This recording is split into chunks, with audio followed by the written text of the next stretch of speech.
Hi, my name is Riccardo. I'm a brand photographer and a creative video producer. Today, I'm sharing an espresso with Delphine.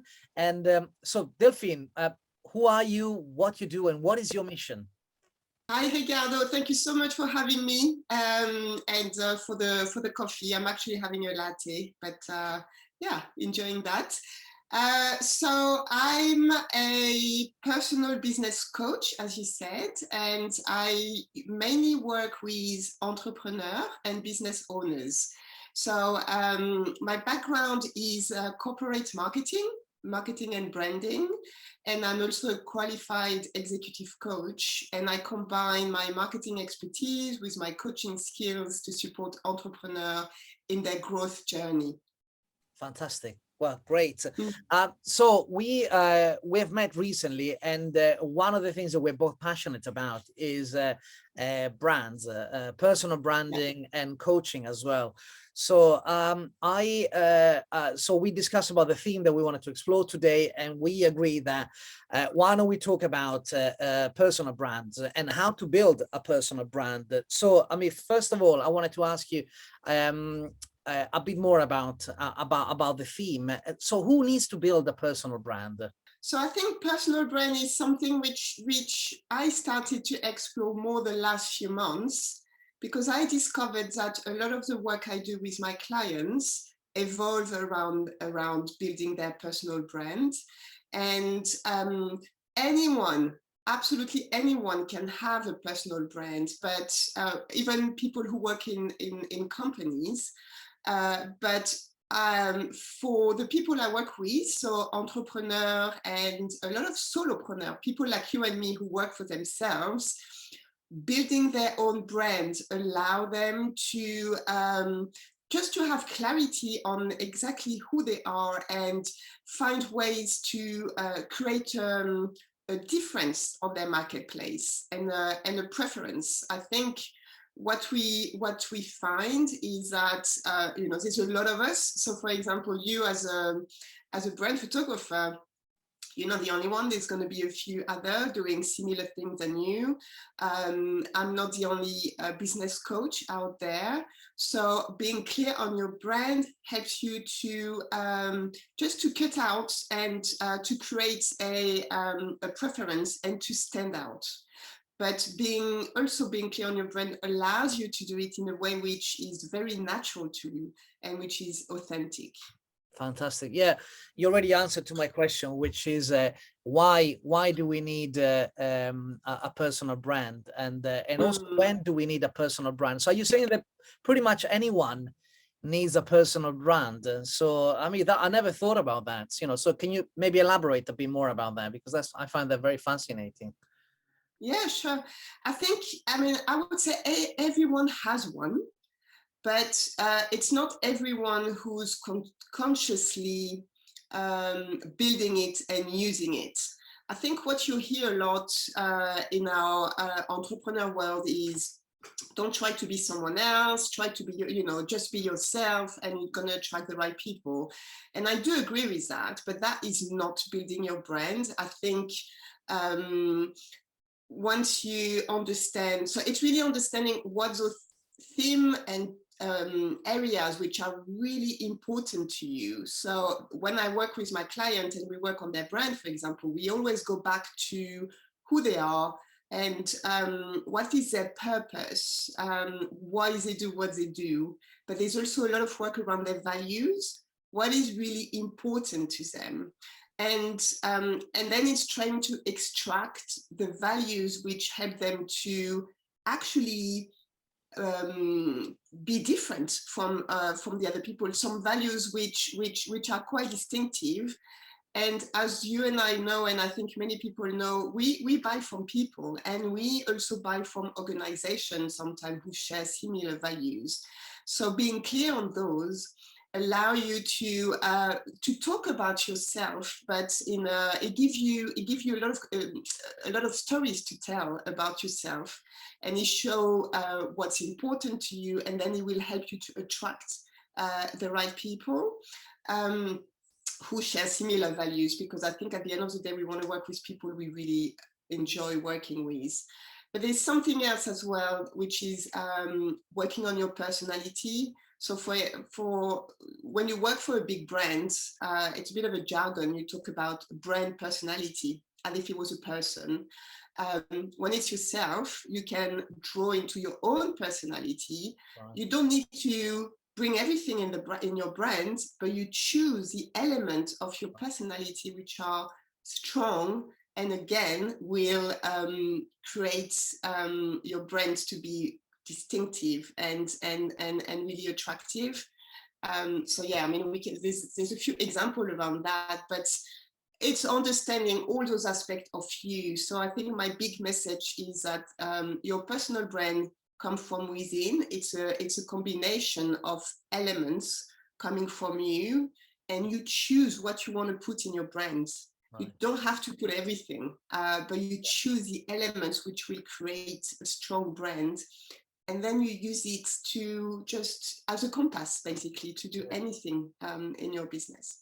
It's very interesting what you're saying, Delphine, because I mean, one of the values that I have in my business is that I believe that we all have a complex personalities. There's not a single photos or film that can capture that because we are always changing, we're always evolving. So I'm a bit against a certain kind of brand photography, which is quite flat, you know, and kind of captures just one side of you, you know, the classic headshot type of photography. So I'm much more interested in exploring, you know, different side of personalities. So what you're saying is actually really resonating with me, because you're kind of saying that you pick which side of your personality, of your brand, to bring out to light, you know, which is I find that really interesting. So yeah, and I think what it does is it helps you to go from being instinctive in terms of how you do business, because you're just being yourself again, but having that clarity on what your brand foundations is made for, it helps you to be much more intentional. So, you know, for example, if someone has a very strong sense of humor, it'd be really important for that person to bring that into his brand. I know that for me, a quality that I heard many people talk about is the warmth and the empathy, and that's definitely something that I'd like to bring into my brand. But it just helps you to use it to move forward and to design your programs, to do your communication, to do your content, rather than just being quite passive and not passive, but more in using your intuition. yeah, It's more than that. and that also allows you to create an emotional connection with your with the people that you want to work with. Yeah, absolutely. And I think that actually is the first thing that is the whole of any brand, whether it's a big John Lewis, British Airways, you know, those giant brands, or your own brand. At the end of the day, is to create that emotional connection, because people,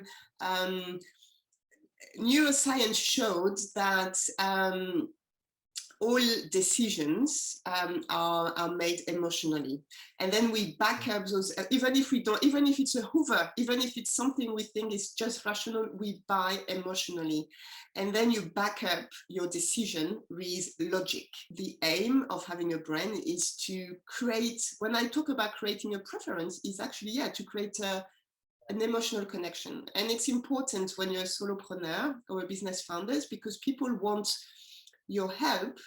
Yes, they may be interested in your qualification, in your experience, but they will not choose you if they don't like you. And the whole of your brand is exactly that, is to make people like you, but being in the driver's seat of how you do that, being in charge of your own reputation.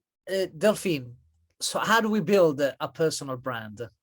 Have you got any tips?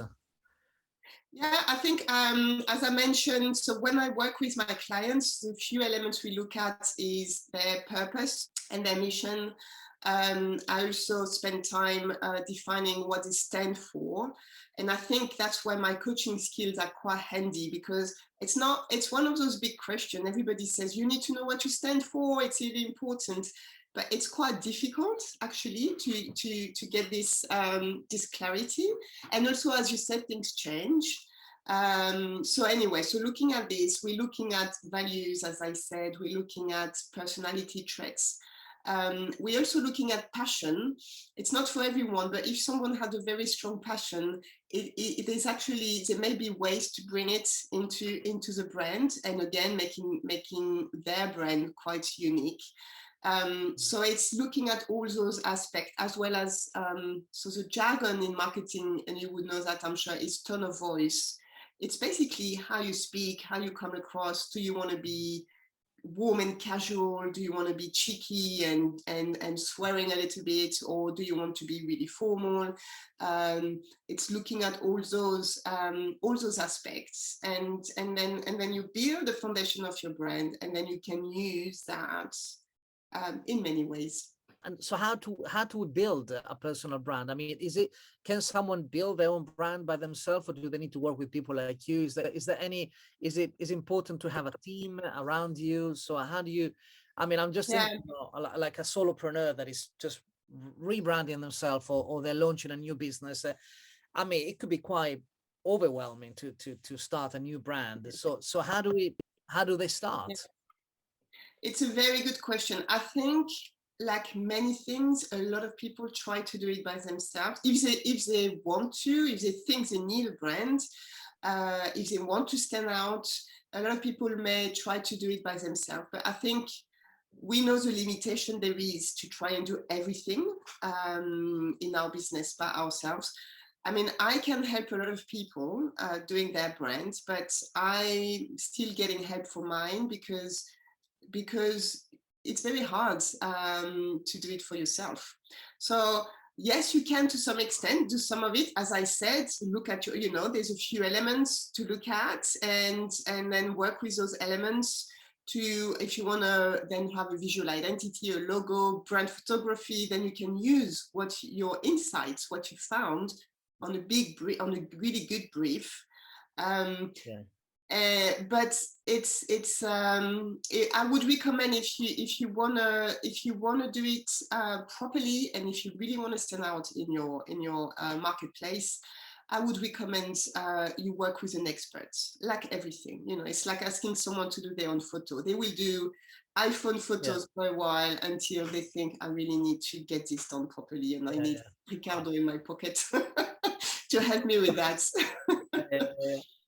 And also I think having a team, because not necessarily a designer can offer of the branding, a branding consultation as well. So I think you have different people, and people have different skills. So it's important to to really be surrounded by the right team and by the right people. So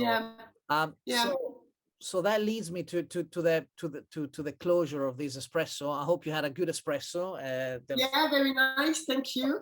I'm enjoying the conversation. It's a shame it was a latte only, so I like my coffee to be quite strong. But anyway, I don't take it personally. Anyway, so how do people can find out more about you, Delphine? So I am very much on LinkedIn. So that is the best place to hang out with me, because I've got I've got information about who I am and how I work through my profile, but I also create regular content there on marketing related topics, obviously a lot around the personal branding, and also mindset. I work a lot on mindset with my clients. So yeah, best place to find me is really on LinkedIn. Connect with me and let's have a chat, a very informal chat. I'm always happy to connect and start conversation on LinkedIn. Fantastic. Well, thank you so much, Delphine. So if anyone was interested also in my work, they can go to my website, mrsci.uk, and they can find out more about my film and photography. So it's been lovely to have you here, to have a wonderful coffee, Delphine, and see you on the next espresso. Thank you, everybody. Thank you. Bye. Grazie. Prego. Bye.